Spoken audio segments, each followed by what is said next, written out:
Japan एक बेहद खूबसूरत देश है जहाँ के लोग भी अनोखे हैं और उनका रहन सहन भी। लेकिन आज के इस खुशहाल देश ने एक समय बर्बादी का स्वाद चखा था। यह दौर था दूसरे विश्व युद्ध का। आपने हिरोशिमा और नागासाकी का नाम तो सुना ही होगा। 75 साल पहले दोनों ही शहरों पर परमाणु बम गिराए गए थे, जिसने युद्ध को तो खत्म कर दिया लेकिन पीछे छोड़ दी तबाही। 6 अगस्त को हिरोशिमा तबाह हुआ और 9 अगस्त को नागासाकी। ऐसा माना जाता है कि इस हमले में हिरोशिमा में से करीब 1,40,000 और नागासाकी में करीब 74,000 लोग मर गए। लेकिन बहुत सारे लोग जिंदा भी बचे थे, जिन्हें इन शहरों में रेडिएशन और मनोवैज्ञानिक मुश्किलों से गुजरना पड़ा था। आज हम आपको ऐसी ही महिलाओं की कहानी बताएंगे, जिन्होंने न सिर्फ परमाणु हमले को झेला बल्कि आगे खुशहाल और लंबा जीवन भी जिया। इस वीडियो में कुछ ऐसे ब्यौरे हैं जो कि कुछ लोगों को परेशान कर सकते हैं।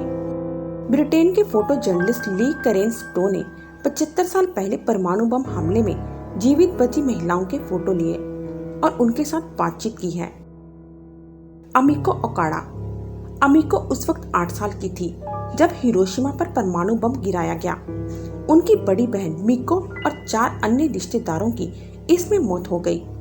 अमिको कहती है, मेरी बहन उस सुबह घर से बाद में मिलती हूँ कहकर निकली थी। वे केवल 12 साल की थी, लेकिन वे फिर कभी वापस नहीं लौटी।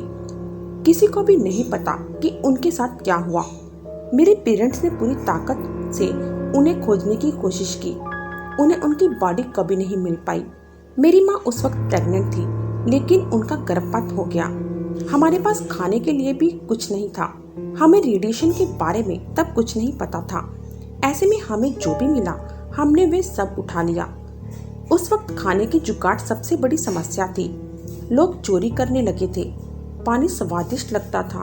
शुरुआत में लोगों को ऐसे ही दिन काटने पड़े। फिर मेरे बाल गिरना शुरू हो गए। मुझे हमेशा थकान रहती थी। 12 साल बाद उन्हें प्लास्टिक एनीमिया बीमारी निकली। रिको। बार बार हवाई हमलों की चेतावनी के चलते बच्चे स्कूल जाने की बजाय मंदिर में पढ़ने के लिए इकट्ठा होते थे। 40 मिनट बाद शिक्षकों ने कक्षा बंद कर दी और रिको घर आ गई। रिको बताती है, मैंने घर के अंदर पाँव रखा ही होगा कि अचानक मेरी आंखें तेज रोशनी से कौंध गई। ये पीली और नारंगी रंग की थी। मैं कुछ भी समझ नहीं पाई। तब तक सब कुछ सफेद हो गया। अगले ही पल एक जोरदार धमाका हुआ। मेरी आंखों के आगे अंधेरा छा गया। हमें एयर रेड शेल्टर के बारे में बताया गया था। ऐसे में मुझे जैसे ही होश आया, मैंने अपनी माँ की तलाश की और हम लोग पड़ोस के एयर रेड शेल्टर में पहुंच गए। मुझे खरोंच तक नहीं आई थी।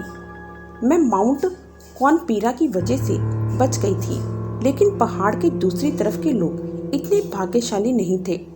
वहां भीषण तबाही हुई थी। मेरी माँ ने चादरें और तौलिए लिए और दूसरी महिलाओं के साथ पास के कमर्शियल कॉलेज में पहुंच गई। वहीं पर काफी लोग इकट्ठा हुए थे। कुछ लोगों ने पानी मांगा। मुझे उन्हें पानी देने के लिए कहा गया।